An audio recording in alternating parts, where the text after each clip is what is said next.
as cru, ça remonte à un moment. Jésus est à la porte. Il peut venir après le culte. Il peut venir pendant la nuit, pendant que tu dors. Il peut venir à la prière matinale. À n'importe quel moment. Cela importe d'autant que vous savez en quel temps nous sommes. En quel temps nous sommes? Nous sommes dans les temps de la fin.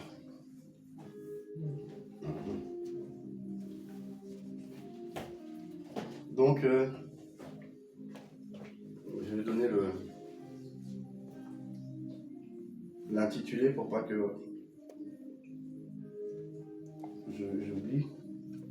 Dépouillons-nous donc des œuvres des ténèbres. Dépouillons-nous donc des œuvres des ténèbres, donc des œuvres mortes. Amen. Amen. Parce que les œuvres de ténèbres n'amènent pas la vie. Donc il dit,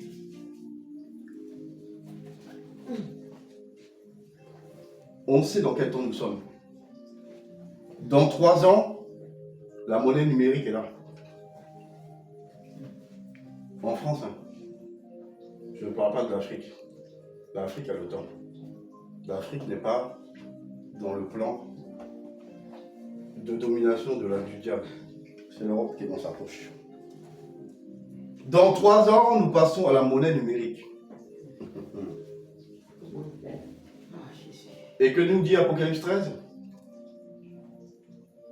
Nul ne pourra ni acheter ni vendre s'il n'a pas la marque de la bête.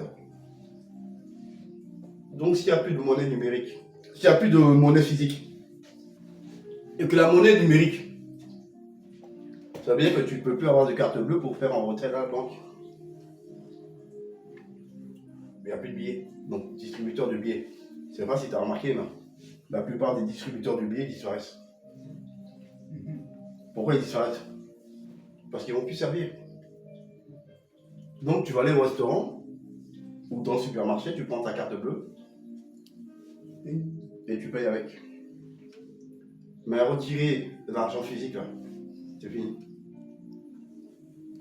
Donc, tu as dit, mais tes offrandes, tu seras obligé de les envoyer par virement. Donc, l'État va pouvoir surveiller tout ce que tu fais. Pourquoi? On prépare l'arrivée de celui qui est déjà là. Il est déjà là, l'Antichrist est déjà présent. Mais le système doit être prêt pour lui. Pourquoi? Quand le Saint-Esprit va récupérer l'Église, il faut qu'il puisse opérer. Donc, dans 3 ans, plus de monnaie. Maintenant, il faudra savoir, est-ce que Dieu veut qu'on reste ici ou est-ce qu'il veut qu'on parte? J'espère qu'il voudra que je me sauve d'ici. Ah, oui, Amen. Moi, c'est tout ce que je demande. Seigneur, l'Europe, là, c'est pas pour moi. Amen. Donc, permets-moi de me sauver en Afrique quelque part. Amen. Amen. C'est puissant. Parce qu'ils vont pouvoir contrôler ta vie. Chaque centime que tu donnes, là, ils vont regarder. Et s'ils veulent te bloquer, là, ils bloquent. Après, Israël, tu me dis quoi? Tu ne pourras ni acheter ni vendre. Donc, après cette petite carte-là, ça va disparaître. On va te donner une puce qui va remplacer. Soit tu la mets dans ton front, là. Voilà. Ici, là. Ou soit la main droite. Ils ont dépensé 1 milliard pour savoir que c'est dans la main droite, alors que l'Éternel des armées l'a dit lui-même. Dieu l'a écrit il y a 2000 ans. Toi, tu dépenses 1 milliard pour dire que Dieu a raison. Seigneur Jésus, vraiment, c'est grave. Maintenant, comment tu vas faire pour vivre? Ça va être compliqué. Oh. Ça va être compliqué. Cela importe d'autant que vous savez dans quel temps nous sommes. C'est l'heure de vous réveiller. Toi qui aimes trop dormir. pour réduire ton sommeil. Toi qui es 8 heures sommeil là, faut couper en deux. Faut passer à 4 heures. Maximum 5 heures. On doit se préparer. Jésus est là. Le diable est en train de tout préparer. Attention. Le jour où tu entendras que la mosquée là-bas, en Israël, est détruite et qu'on va contre le temple de Salomon, commence à trembler. Commence à trembler. Pourquoi? Parce que celui qui attend là, que le Saint-Esprit s'en aille là, il va s'asseoir là-bas pour se proclamer lui-même Dieu. Les temps sont finis. Donc les petites... ta tête tellement elle était orientée à gauche, à droite. Là. Maintenant, il faut te focaliser sur Jésus-Christ de Nazareth. Il dit encore, car maintenant le salut est plus près de nous que lorsque nous avons cru. Certains disent, oh, ça fait 30 ans que je sers Jésus, ou d'autres ça fait 40 ans. Mais aujourd'hui, on est encore plus près qu'avant. C'est 30 ans derrière, là. C'est passé. Que ce que nous dit Ézéchiel. Ézéchiel dit que si le juste détourne de sa justice et pratique l'iniquité, il finit où? Il finit dans le trou. Hein? Donc ne t'assois pas sur tes acquis. J'ai 100 ans de Jésus, ça veut rien dire, j'ai 100 ans de Jésus. J'ai 1000 ans de Jésus, là, ça veut rien dire du tout. Parce que si à la dernière minute, tu t'es détourné de Jésus, là, t'as tout perdu. Alors que le méchant, là, tous les jours on l'évangélise, on lui dit Jésus revient, Jésus revient. Et la dernière minute, il dit, ah peut-être que Jésus revient. Il dit, bon, j'accepte ton Jésus, là, bon, on fait quoi? Lui, là, il va monter. Et toi, tu vas arrêter. Le passé reste passé. On ne vit pas dans le passé, on vit dans le présent. Aujourd'hui, si Jésus vient, est-ce que je pars? C'est pas... Oui, j'ai fait 300 ans sans Jésus. J'ai mis des millions. J'ai fait construire orphelinat. Je fais école. Oui, c'est bien. Ne te détourne pas du Jésus-Christ. Parce que tout ce que tu as fait avant, Jésus va oublier ça. Jésus, on dit, le Seigneur, c'est le Dieu de... Il dit, je suis. Il n'a pas dit, j'étais. Dieu, il ne s'appelle pas j'étais. Il s'appelle je suis, l'Éternel des armées. Le Dieu qui est. Le Dieu qui suit. Donc, il est le Dieu du présent. Notre Dieu est le Dieu du présent, pas du passé. Amen.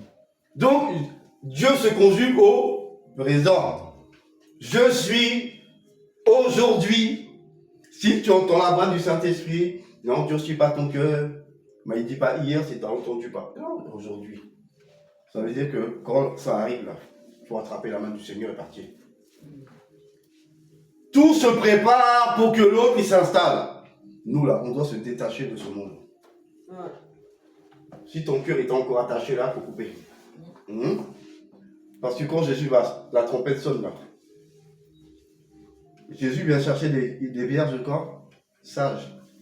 Non, c'est pas ça? C'est ça. Les folles, c'est qui? J'ai le temps.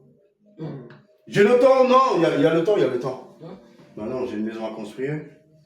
Bon, je ne suis pas encore marié, je n'ai pas d'enfant encore, faut attendre. Et si demain matin il débarque sur toi, maison n'est pas faite, on fait comment? Il va te laisser. Il va te laisser. Il faut être prêt. Amen. La devise de où j'étais à l'armée, c'est toujours prêt. Amen. C'est une devise dure. Et toujours prêt, c'est qu'il ne nous lâchait pas. Il ne nous laissait pas respirer. À n'importe quelle heure de la nuit, ils débarquent dans la chambre, ils ouvrent la porte. L'autre, il cligne son bâton là sur le lit, il dit debout. Tout ce qui est vert dans le sac, vous savez, 30 minutes. 30 minutes pour descendre, pour t'habiller. Il faut être prêt. Et on doit descendre. Et le chef, il a le chronomètre. Si jamais tu as mis 31 minutes, il dit, ah, On remonte. On remonte. Et on recommence. Jusqu'à ce que le temps qu'il a dit là, on doit faire. Donc, il nous dit parachutiste, toujours prêt. Donc, même quand tu dors pas. Tu dors sur un œil, le deuxième, il est ouvert. Parce que s'il vient à 3 h du matin, il dit gling, t'es déjà debout. Donc, sommeil, là, tu dors d'un œil, et pendant que l'autre dort, l'autre, il regarde. Après, tu changes. Donc, c'est comme ça, on avait sommeil léger là-bas. Sommeil lourd, là. Il prend le matelas, il te jette par terre. Et il jette le matelas sur toi. Et il te dit, lève-toi. Donc, tu comprends, là, on n'est pas là pour s'amuser. Amen. C'est comme ça qu'il nous menait, hein, nous, là. On a choisi la meilleure équipe. Mais la meilleure équipe, je veux dire, le plus discipliné. Le béret rouge, là, on ne l'a pas porté gratuit. On a dû faire 80 km. Mais 80 km, c'est quoi? Il y a 40 km où tu marches et 40 où tu cours. Mais tu cours avec un sac de 40 kg. Les autres, ils courent avec un sac de 5 kg parce que eux, c'est des petits. Toi, t'es un puissant, t'as un béret rouge, eux, c'est des bérets bleus. Eux, c'est des enfants, donc on les laisse. 5 kg, toi, c'est 40 kg, tu vas courir.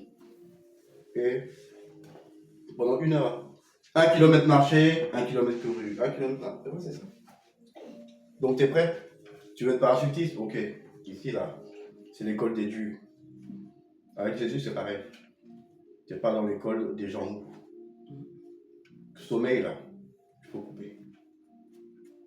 8 heures, là, il faut couper en 2. Tu fais une 4. Apprends à te lever tôt. Apprends à être dans la prière. Dans la prière avant de te coucher, dans la prière au réveil. Mets ta journée dans la main du Seigneur et marche.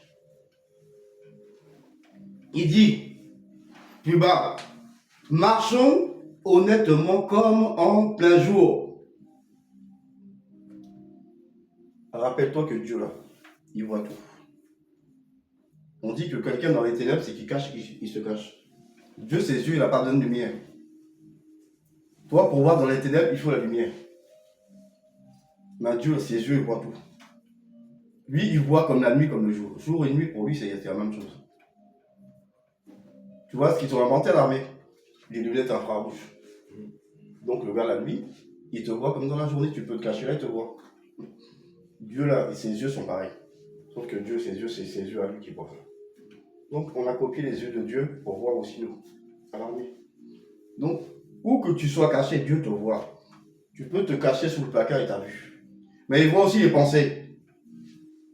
Il dit, marchons honnêtement, comme en plein jour. Loin de quoi? Loin de la convoitise des yeux. Loin de la convoitise de la chair. Loin de l'orgueil de la vie. Loin de l'ivrognerie. De la luxure. La luxure. Hein? Tu achètes le manteau à 1 000 €. Tu marches. Tu es fier. Quand quelqu'un te regarde. La manière dont tu l'as regardé, il a compris qu'il était petit. Même s'il faisait 2 mètres de haut et toi tu fais 1,50 m, il sait qu'il est plus petit. Parce que ton regard d'orgueil va lui montrer que non, le gars, il est sapé. La luxure, c'est pas pour les chrétiens. Le luxe n'est pas pour nous. Manteau à 10 000. Chaussures à 3 000. Hein? Costume à 10 000. Ça, c'est pour ceux qui veulent se faire voir. La Bible nous dit que Jésus-Christ était... On ne savait même pas que c'était lui. Ouais. Il y avait 13 personnes, on dit c'est lequel là? Parce qu'il n'était pas habillé avec un manteau de roi. Donc, on voyait le manteau du roi. Toi, tu sais que le roi qu'on est habillé, tu sais que c'est un roi. Pourquoi? Parce que sa tenue est la tenue d'un roi. Il a bien du lin, de la matière noble. Ses chaussures, tu sais qu'il y a de l'or dessus. Toi, tu ne peux pas t'acheter ça. Mais le gars, quand il marche, on sait que c'est lui.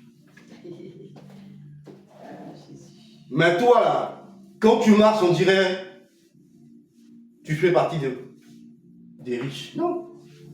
La luxure n'est pas pour nous. Donc la convoitise de ce qui brille, il faut arrêter ça. Quand tu passes devant une vitrine, là, te laisse pas attirer par ce qui est cher. Regarde. Ce qui n'est pas très cher.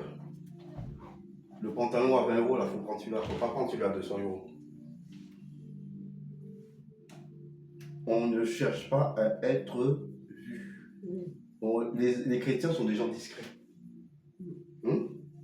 Quand les gens te voient, il faut qu'ils voient quelqu'un de simple. Il ne faut pas quand ils te regardent, ils disent la veste à 5000, la chemise à 1000. Quand ils te regardent et en train de faire sa calculatrice, il dit il y en a pour 20 000. Pas 20 000 francs CFA, 20 000 francs. Euros. 20 000 euros. Donc imagine-toi combien de CFA. Après, donc tu vas être vu par qui? Le luxe n'est pas pour les enfants de Dieu. La luxure, c'est faux. Le diable et ses enfants. Moi, avant, j'étais dedans. Voilà. Si ça coûte pas cher, c'est pas pour moi. J'étais trop haut dans mon affaire pour que je m'habille comme un pauvre. C'est quoi ça? Tout ce que j'avais coûte l'argent. Il n'y a rien que ce que j'avais coûte pas. Même mon pantalon était à 400 euros. Téléphone 1000 euros. Lunettes 400 euros. C'est comme ça que je m'habillais. Le luxe. Quand tu arrives quelque part, on te regarde, on dit tu vas en boîte. Ton ami, il prend 12 bouteilles de champagne, il pose ça sur la table. Toi, tu es là, tu prends ton verre, il te sert, tu bois comme ça, les gens te regardent et disent le gars le sert, t'as vu comment il est habillé? Et c'était qui? C'était moi. Lunettes, 4 saisons, ça veut dire que la lunette s'adapte à la saison. Il y a lumière, il va mettre noir, il va teinter. S'il n'y a pas de lumière, il va éclaircir pour que tu vois bien. Donc tu vois comme tu veux, la nuit comme le jour, tu vois bien. Donc mes lunettes ne sortaient jamais de mes yeux. Moi, on ne voyait pas mes yeux. Avant que le petit, là, qu'on voit à la télé, là, il n'enlève pas ses lunettes, là. Moi, avant lui, là, je n'enlevais pas mes lunettes. J'avais les LV 24 heures sur 24. Il y avait juste que je ne me lavais pas avec, même dans la piscine, j'avais. Quand je vais dans l'eau, ou quand je vais à la plage, ils sont là. Avec mes 2 bouts dorés, diamants là qui brillent. Quand j'arrivais, il faut que tu me vois. Donc j'avais tout ce qui brillait et j'étais avec ceux qui brillent. Je ne marchais pas avec les gens qui ne brillent pas, ça sert à quoi? Donc ça c'est le luxe. Mais ça c'est pas pour nous. Le luxe c'est pour le diable. Parce que ça crée l'orgueil. Quand tu regardes les gens, tu les méprises. Le gars il te regarde, il te parle, la manière dont tu l'as regardé, si c'est pas détecteur, regarde, il va pas comprendre. Il va même pas parler avec toi. Il va fermer sa bouche, il va partir. Parce que le mépris, le regard de mépris que tu vas lui donner, il va dire non, lui, je veux quoi lui? Tes habits, il y en a pour combien? C'est même pas le prix de ma chaussette. Tous les habits qu'il y a sur toi, c'est même pas le prix de mes chaussettes. Tu veux pas avec moi, il faut partir. Il voit que quand tu es habillé, il est rien, il part. Ça, c'est le mépris. Tu es orgueilleux. Tu es orgueilleux. Tu roules dans la voiture. Même la voiture, écoute. Pourquoi? Parce que les enfants du diable, ils aiment être vus. Les enfants du diable aiment le luxe. Les enfants de Dieu, ils n'aiment pas le luxe. Les enfants de Dieu, ils se cachent. On a bien dit luxe. On a bien dit l'ivrognerie et la luxure. La luxure, c'est quoi? C'est tout ce qui brille. Tu veux que quand tu marches dans la rue, on dit non, lui, là, il a l'argent.